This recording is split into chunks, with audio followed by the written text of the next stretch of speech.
This is News 6 Tonight. Hey, welcome to News 6 Tonight. Glad to have you with us on a Friday. Fridays are Ginger and I's report days, so she was out reporting today, and then we get an amazing fill-in from one of our community correspondents. I'm Matt Austin. This is Catherine Silver. Either. Is her name on Either. TV. I want you to Catherine, recognize. Cat. I prefer Cat. I think Cat Silver is a super cool news name. In the newsroom, inside secret, everyone says Cat. No one calls you No one Catherine. says Catherine. Yes. Yeah. So tonight, it's Cat and it's Matt. And it's Matt. And it's a that's organic. first on News 6 Tonight because it's the first time that we've done this together. Yes. So we're gonna make a great team. I know it. And you came on a pretty interesting night of news. I think we have a variety tonight. Yeah, It's quite the mix We of have interesting stories. stuff. We have creepy stuff. We have your story that you covered today. We have to start though. I think there was a student in Melbourne who got caught with a loaded gun at school. So that's a scary situation for parents normally, but in this case, a very interesting new system worked. So there's this weapons system called Open Gate Weapons Detection System, and this kid tried to get into school with a loaded gun, and he wasn't even able to get past security. This is like exactly what we dream about. It trying worked to keep our kids, yes, as intended. So a lot of times a gun will get on campus, they'll spot it at like 1 p.m. or something, and parents are like, what are you doing? There was a gun on campus with my kid for this whole time. Right. Or there's rumors of a kid saw something in a backpack and they have to try to suss out what actually happened. Is it real? Yes. Yeah. In this case, though, it worked swimmingly. As a parent, these are the kind of things you want to hear. Community correspondent James Sparvero, he looked into this story. He gives us a little more detail. I'm your Melbourne community correspondent, James Sparvero. At Palm Bay High, police say they arrested a 17-year-old Friday when he tried bringing a loaded handgun on campus. They caught him really fast before he couldn't even get into the schools. Alexa Nichols is a senior. Palm Bay High didn't have the Open Gate weapon detection system when she started here. Brevard Public Schools put the metal detectors at Melbourne High first. Now all Brevard Public High Schools have them. It makes me feel a lot safer knowing that it actually works, because we never had anything like this happen here before. So knowing that they got somebody with it the first time it happened is nice to know. How long before they're in every middle school, too? We're hoping to put them in the middle schools next year. Janet Murnahan with the district says in February the metal detectors caught a student with a gun at Cocoa High School. No one was hurt in that incident either. I think now we've had 2 instances where we have caught a weapon before it got on campus, where we kept kids safe. And I think families see that, they see the value. Friday, authorities didn't say what the student's intentions may have been, but they did report he didn't make any threats. So scary to know that a kid did try to get into school, but good to know that he got caught. So I looked into this Open Gate a little bit more. I know we've reported on it in the past. It's a more portable system. You could see it in the video there from James. It's like these 2 poles, and the kids walk through. They don't have to take out their laptops. They don't. It moves the line. They don't have to remove their shoes. And I think this is very important because they brought metal detectors to my kid's school at one point. I'm not sure what the brand was or any of that, but I know my kid would get to school on time, and she would be about a half an hour late to Because class. everyone slows down in the They line. have to get the bags, and you have to be able to just walk out for this to be feasible. Otherwise, kids are going to miss important class time. So it seems like Open Gate is working, and let's hope that it continues to keep people safe. Yeah, I mean, if they just introduced it last year in Brevard and they've already caught 2, and now they put it in all the high schools, they've also invested a lot of money in this, I imagine. So it's something that they see value in and want to keep. It makes you wonder how many kids, because I don't. It doesn't seem like he was planning an attack or anything. Yeah, they don't know what the So, intention no, was. no Yeah. intention. Yeah, we have no idea of what his intention, but it makes you wonder: are kids just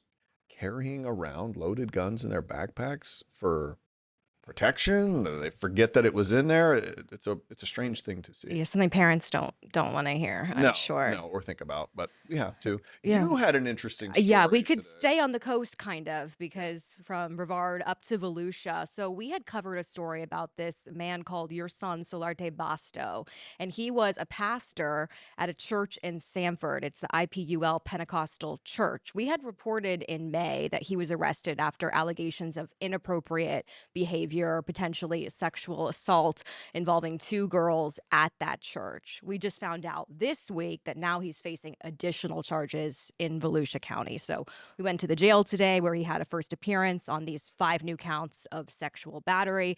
And we got to learn a lot more from a report that I got from the Volusia Sheriff's Office. And I'm sure we can take a look at some of what we learned today when I was at the jail. I'm Catherine Silver in Volusia County. Yerson Solarte Basto is being held here at the jail on 5 counts of sexual battery. This is an arrest report we just got from the Volusia County Sheriff's Office, and it includes new details about his alleged behavior both at IPUL Pentecostal Church in Sanford and at his home in DeBary. The arrest report says the victims in this case first came forward in April, and that one of them said she had been in an intimate and sexual relationship with the now former pastor since January. She also told investigators that Solarte Basto had spent the previous year and a half grooming her, that he allegedly used his position as her pastor to make her believe she was in love with him and then coerced her into having sex numerous times. Solarte Basto faced a judge here at the jail with a Spanish interpreter today. He was denied bond and told he cannot have contact with the victims or any other minors. So my question is, can I not talk to my kids? That is correct. Not at this time, sir. Solarte Basto's arrest report also mentions his family and says his wife was pregnant at the time of these allegations. Both Sanford police and deputies here in Volusia County started looking into this case this spring. So this is disturbing to read because we're really going over the highlights in that report. I read through the whole thing, and the allegations are alarming. I mean, this teen claims that this abuse was happening both at the church and at his home in DeBary. So we'll see where the case lands from here, but the records that we have so far are certainly disturbing I want to to ask hear. you about that because I've had that impact me on many stories that I've done, especially when you're a reporter. As the anchor, I do focus on individual stories, but you have to deal with a lot of these stories that involve the sexual abuse. Just seems really hard, and they're not filtered out in the report the way we filter them out in the news. Right. Do you find it difficult to deal with that we have to see these things and read about these things and then filter them out so everybody else doesn't have to hear the disgusting details? Yeah, I mean, anyone would read that and be disturbed. I mean, if you're not, I think Probably something is wrong. So it's difficult to go through those details, but it's important to do it. So that makes it feel like it's worth it in the end. I mean, in this case, you read about a young girl who this was happening for months. She says she claims, these are all allegations, of course, that are in that report, that he was grooming her for a year before any sort of actual physical alleged contact happened. So when you hear that a teen was going through something like this and her experience is her Isolated. experience, Yeah. the part of me is happy that somebody did find out and she Yeah. was able to speak about it. Absolutely. It's good that she doesn't have to deal with that anymore. But I know, like, I have a story that I had to cover in the past. It was a different market, and there was this little house And there was this girl whose mom died and she got left with her stepdad. And he was just abusing her and he had to read about it in the reports. And I almost quit this business. Like just that day. Those days I happen. told my wife, I was like, I don't know that I can do this anymore. So thank you for filtering all that out for us so we didn't have to see it. And hopefully whatever justice looks like in that story will be taken care of. And hopefully that young girl will be able to move on with her life. Let's move on to an absolute creeper of a story that came out This is today. kind of a Florida story, Oh, if it's you ask very- me. It's very Florida Yeah. for sure. So a guy in Flagler County has been walking up to various houses, 7 of them, in fact. He's dressed in a hoodie. He has a facial covering. And then he just does weird stuff. It's not even really threatening. He takes pieces of wood usually, and then he'll set them up by your front door. He's left dollar bills at times. Some of these pieces of wood have a cryptic message you can see on the screen there. He calls himself the Night Stalker.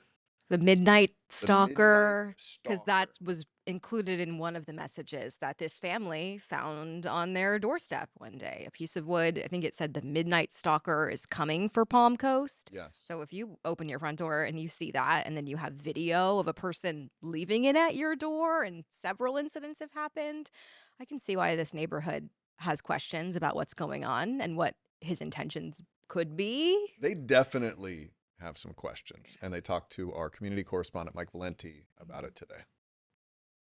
Authorities in Flagler County want to track down the person who's been leaving items, sometimes with strange messages written on them, in front of people's doors. I'm News 6's Mike Valenti, and in one case, that person left a dollar bill. But we also have video of that same person, authorities say, carrying several pieces of wood, just like this one, before leaving them at people's doors. Emerging when people are seemingly sound asleep, this man is fueling some of their nightmares. Well, the guy's a jerk, obviously. Flagler County Sheriff Rick Staley says the guy has not gotten violent, and authorities want to make sure it stays that way. Obviously, he's a little kooky, and but we need to find out what he's doing. We spoke to the family who lives in that house. They did not want to go on camera, but they told me that the first time this person left a piece of wood, and days later he came back, another piece of wood, this time with a message written on it, reading, "The Midnight Stalker is coming for Palm Coast." Oh, but what he should be concerned about is armed homeowners that perceive him to be a threat.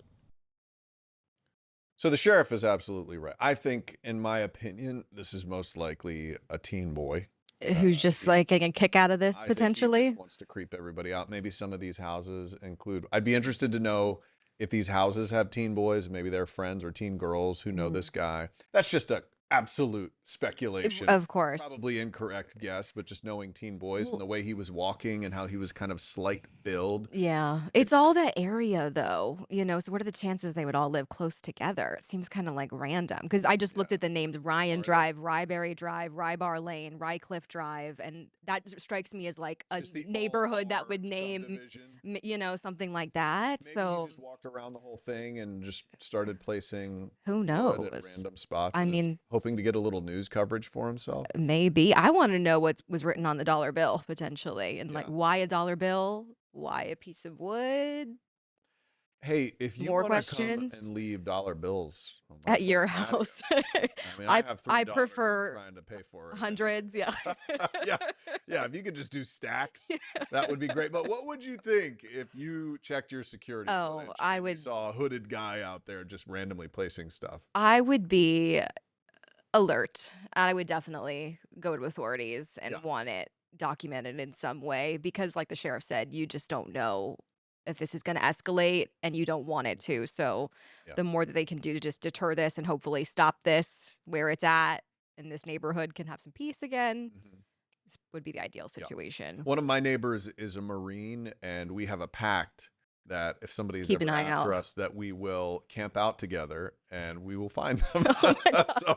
So we'll see. I would do more watching. I would have more of a supportive role, more reporter role, I should say, on what happens. But good to have a Marine as a neighbor. I That can is, say that. it comes in handy, I'm sure. All right, we're going to take a quick break. We have more great stories for you. We're going to take a look at the weather coming up. We also have this new system out there that was supposed to replace city buses, right? And it was an interesting system, still is, but some people are complaining that maybe it's a little slower than they were expecting, possibly a little more expensive than they were hoping for. We're going to take a look at Scout when we come back.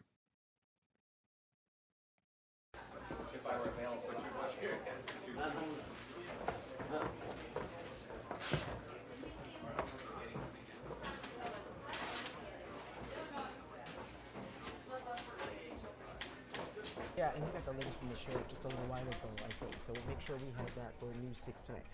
Hey, thanks for stopping by. We know you're busy, but news doesn't stop, and neither do we. That's right. And this is News 6 Tonight, where we leverage this entire busy newsroom with our community correspondents, our producers, our content desk, and then we filter through that. We have a casual conversation about the news that impacts Central Florida. Yeah, we live here in the community, and we rely on you for our neighborhood network because you're our eyes and ears as well, and we can't do it without you. So you can watch us all over the place, YouTube, News 6 Plus app, and clickorlando.com. While you're here, feel free to engage. Let us know who you are and where you're from.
Hey, welcome back to News 6 Tonight. My name's Matt Austin, joined by community correspondent Kat Silver. Hi, You're happy doing a Friday. great job. And you're chipper you. on a Friday night. Usually if people have to work with me on Friday night, they're a little crabby about it. Well, if you ask, it is my 7th day straight of working. So Is it really? yeah, I filled in this past weekend. So this is the big finale to this stretch, and then we're gonna head towards the So holidays. this is So an extra Friday. this is a Friday. Nice. I like it. Will you be taking Scout home from work today? I won't because we're in Orange County and That Scout doesn't- operates in I Seminole was County. attempting a transition there and I blew it. That's okay. Well, Seminole County, I am the community correspondent for Seminole County. So I've covered Scout before. I've talked a lot about Scout. The county had this idea that they wanted to launch this entirely new micro transit system. So we know that's a word that's yeah, not very explain conversational. that to us. It works like a ride share. So think about an Uber or a Lyft where you would download the Freebie app. You could book a ride through there on this new service that they named Scout in Seminole County. So Seminole County, out and about, get out and around Seminole County. That's where the name comes from. Okay. I like the little dance. you did with that. Exactly. This is part of it. So you would basically request a ride and it would come and pick you up. But unlike an Uber or a Lyft, this is a shared ride service. Because what was happening is the county was paying about $17 million annually Okay. for all of the Link service in Seminole County alone. And they only estimated up to like 4,200 people used it every year. So one of the commissioners had said, at that cost, we might as well just book Ubers for everyone. And that started this new conversation about what can we do to make this work better for Seminole County so that people will be able to use this instead of having all of these empty bus routes. So they got rid of the majority of bus routes that were underused and only kept some of the main ones like down 436 or 1792. So Those they do still have some of the big. they ones. do I still didn't know have that. some of the Okay. Lynx ones. And right now, full Link service is still running through the new year. And then it'll cut down to the reduced routes and Scout. So this new rideshare system launched. It's been about over a month now. They said, we know we're going to have some kinks, but we're going to launch it, see how people use it. And one of our own reporters, Alex Cook, decided, I'm going to test this out and see what it's like. So let's see. I saw people complaining online that Scout takes too long to show up and that it's more expensive than riding the bus. So I decided to book a ride myself and see just how long it takes and if it's worth the cost. $9.50 is the quoted rate. I'll be submitting that expense report to News 6. Almost there. We're getting your ride ready. Looking for a driver. Jeanette has 6 stops before you and will be arriving in 90 to 100 minutes. It's me. I requested the ride at 1:58 p.m. At 3:34, the Scout shuttle finally showed up. That's a wait time of 1 hour and 36 minutes. Once aboard, the ride to Sanford was smooth. We just had to pick up another passenger on the way. How are you doing? Hey. How you doing? All right. Chuck Carpenter was taking Scout to the Sunrail station to catch a bus to DeLand. So how long ago was it that you actually requested the ride? Like how long did it take to show up? An hour and 15 minutes ago, at least, yeah. I arrived in downtown Sanford at 3:57, almost exactly 2 hours after I requested the ride. How does that compare to ride-sharing apps like Uber? And about half the time Scout took. Uber turned out to be much more expensive, though. The trip cost $30 plus tip, over 3 times the cost of Scout. I asked Seminole County about the delays, and they say they are unveiling new tools to make those estimated wait times more accurate and adjusting driver schedules so more shuttles are on the road during peak hours. So I know we compare it to Uber, but it's really not a fair comparison because when the commissioners decided to implement this, they even said, we don't want this to be a just government-funded Uber. You know, so if you're expecting that, you're going to be disappointed because it's not how this service is designed to run. Within this first month, they've had more than 20,000 rides on Scout already. The contract that they signed with Freebie has 35 vehicles, so they wanted to start somewhere. Okay. When I've spoken to them, they've told me they're ready to scale. As soon as the demand is there, they have given direction to the county manager and their staff that they would be ready to go ahead and see if we get more vehicles, we can get more on the road so that hopefully these wait times will reduce. So I think they're still very much in that testing phase. They'll go through the kinks, try to find what's going to work, and as soon as they're ready to pull the trigger, they're going to add more vehicles. I agree with you. It's not really a fair comparison to Uber because Uber was $30 and that was $9. Right. It's significantly cheaper. Now, that is not as cheap as a bus ride. Right. Unless you get a discount. There's discounts with Scout. So if you're going to a Sunrail station, your ride is $1.50.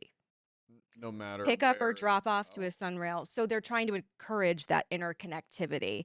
There's also discounts for students or seniors. So there's different levels of what you could potentially pay if you choose to ride Scout. So if you're that person that, maybe you work at Advent Health downtown and you take Sunrail, but you live in Seminole County, if you book your Scout to the Sunrail station, you'd pay $1.50 to get there, take the Sunrail, go to work at the hospital. So I see what they're doing with it. Of course, there's going to be, like I said, some issues. This is new. No other counties have something like this right now. It's an interesting prospect, and it is hard to be able to match up your schedule with a bus.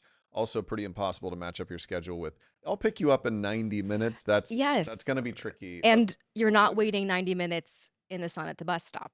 Yes, this is very true. That's the other thing. So we'll see. We'll see if it works. I like that they're trying new things. Let's check in with the weather. Speaking of it being 90 degrees at the bus stop, that's what you would think when you talk to some Floridians who are whining and moaning about 83 degrees or something like that. Michelle Morgan, our meteorologist, are you hearing people complain that it's too hot right now?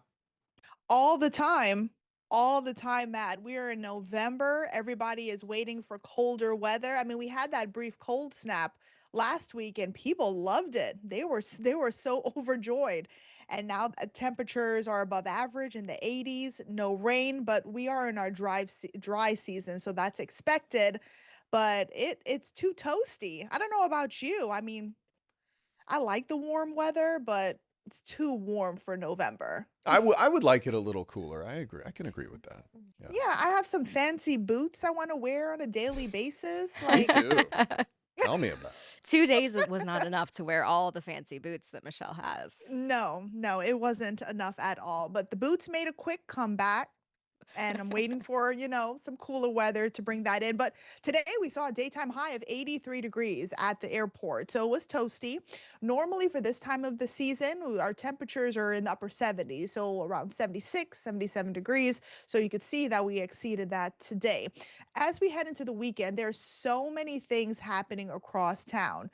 As expected, you have the Florida Classic game, you have the UCF game. On my 6 things to do, I have a bunch of things, indoor, outdoor options, and the weather is going to be nice for it. Check out your hour-by-hour forecast here. So we'll be starting off in the 50s and 60s, so I don't think you'll need a jacket per se because things are going to warm up very quickly. By 10, we're at 74, by 11, 76, and things just continue to rise. By the time we get into the afternoon hours around 2, 3 o'clock, we're in the middle 80s, abundant sunshine and no rain in the forecast. So it will stay dry all day tomorrow. So Okay. yeah, All right. no I matter like where it. you're That, living, that looks looking very good. nice, Michelle Morgan. All right, if you want to Mhm. see more of her amazing meteorology skills, check us out at 10 o'clock and 11 o'clock tonight. We are going to have full shows for you, and she's going to have your full forecast right there. Michelle Morgan, thank you so much. We appreciate you. All right, we are going to take a quick break. When we come back, going to talk a little bit about citrus greening and a place having some success. Bye. Welcome to News 6 Tonight. We are so thankful that you're joining us here wherever you found us. Yeah, you know what this tells me? If you have made this your new streaming destination, it tells me you're smart. Also good looking, because you chose to watch the news in a different way. That makes you really smart. Anybody can give you the news from a teleprompter or an old newspaper. We do it in a fresh new way. That's right. So check us out wherever you like to stream. We have this app for your TV, News 6 Plus. You can find it on Roku and Amazon and whatever your smart TV is cooking. So thank you. We would love to hear your comments down Oh my below. gosh. Yeah. And then we'll show them. Yeah, we will. News 6 Plus. The plus is you. Ooh.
Golden Ridge Groves is opening what they say is Florida's first U-Pick operation grown entirely inside a cups structure. Citrus under protective screening. We're completely thrilled with how the fruit looks and is tasting. Under these massive screens, wind speeds drop, rainwater is regulated, and sunlight is diffused. Growers say those conditions help produce bigger harvests. So people go in and pick those things, and you can pick your Florida oranges. I hope we can figure out something that works so we can bring citrus back. Yeah, I mean, there seems to be good reviews so far from customers and the farmers. If they're happy too, it's a win-win. Looks pretty expensive to grow. Maybe $9 oranges are in our future. God. I don't know. I hope not. I hope you have a great one. Thanks for watching News 6 Tonight. Bye.